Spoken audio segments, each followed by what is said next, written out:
the Republican minority just mounted a partisan filibuster against an independent commission to report on January 6th. Both efforts should have moved forward in a solidly bipartisan way. But out of fear or fealty to Donald Trump, the Republican minority just prevented the American people from getting the full truth about January 6th. The Republican minority just prevented the Senate from even debating the bill. No opportunity for amendments, no opportunity for debate. There was an attempt by the Republican minority to shunt this vote into the dark of night.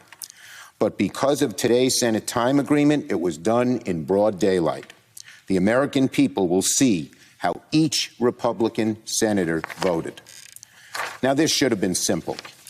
The commission was bipartisan, independent, straight down the middle.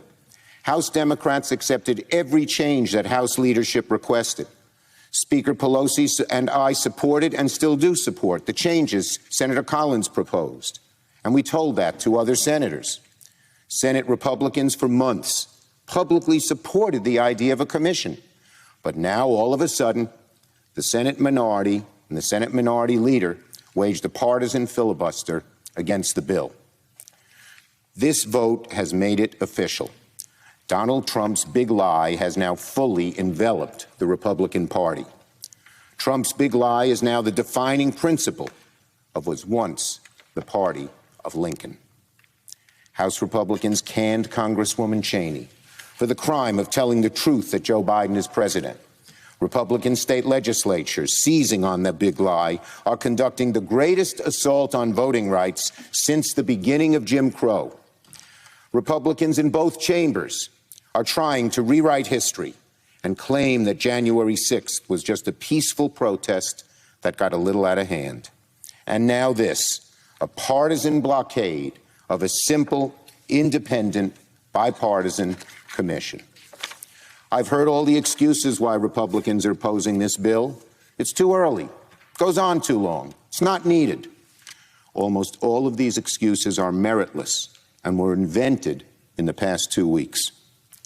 We all know what's going on here. Senate Republicans chose to defend the big lie because they believe anything that might upset Donald Trump could hurt them politically. We've all lived through the horrors of January 6th. I was no further than 30 feet from those white supremacist hooligans. Do my Republican colleagues remember that day?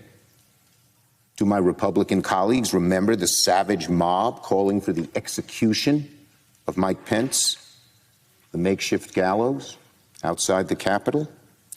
Men with bulletproof vests and zip ties breaking into the Senate gallery and rifling through your desks.